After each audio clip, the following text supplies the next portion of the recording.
Kia ora, my name's Anna and welcome to our Feed Your Mind website. You're here because you want to learn a little bit more about the games and tools within our Feed Your Mind packs and how to maximise their use. The very first starting point, the most obvious of the Feed Your Mind pack, is the game Ride the Roller Coaster. Now this is a classic board game similar to Snakes and Ladders kind of vibes, and it's super simple to play. I'm going to teach you and then I'm going to explain a few tips that you can use to make the most out of the game. So every player, there can be up to 6, has a counter and you all start at the beginning. And then you roll the dice and you move according to the number that you rolled, and you land on a certain coloured square. Now those colours represent emotions which are also displayed on the counters, and throughout this game we're exploring 6 key emotions. And the idea is that when you land on one of those colours that corresponds with an emotion, you then have to tell a story of a time when you felt that emotion. You can put some rules in and say, hey, that has to be within the last day, week, month, year, or just any time in your life, and see what comes out of the conversation. And then you keep moving along. And if you can't answer a time when you felt that, you have to go back to where you were on the last roll. And so obviously the idea is to get to the end. Now this game can go really quickly if that's how you want to play it, or if you want to make the most of it, it's going to take a little more time. I really encourage you that the gold in the Ride the Roller Coaster game is all in the conversation.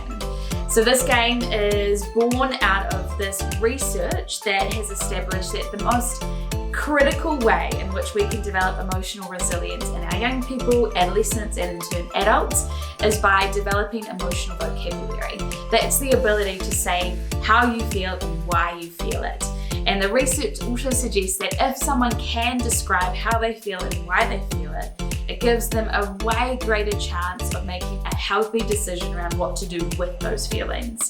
It's when we don't talk about them and squash them down that they either explode in a not so pleasant way, or we continue to squash them and we go inward, and that can be really damaging as well. So we want to learn to express our emotions and to talk about them, but it can be really hard to do that in the moment. So the Ride the Roller Coaster game is a great tool because it's reflective. You have to look back and be able to attach memories to emotions and why. So if you want to make the most of this, which I'm sure you all do, the best way to do it is to just have an open mind and be curious. If someone was to land on the yellow counter, which is all about being happy, then they tell a story of a time they felt happy. Like for today, I felt happy when I went to a cafe and I ordered my favourite coffee and it was delicious.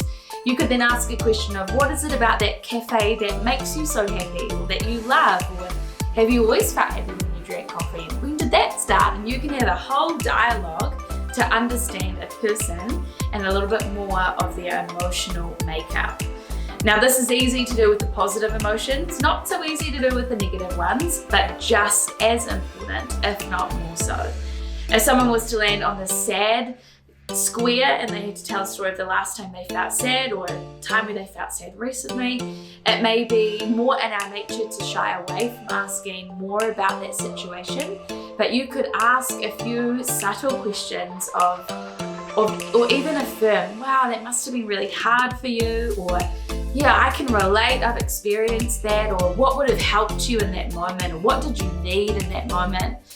And you can begin to unpack a little bit more of why they were feeling sad, not just that they were, but the why. That's what we're trying to do in all of our resources, is understand the why behind the what.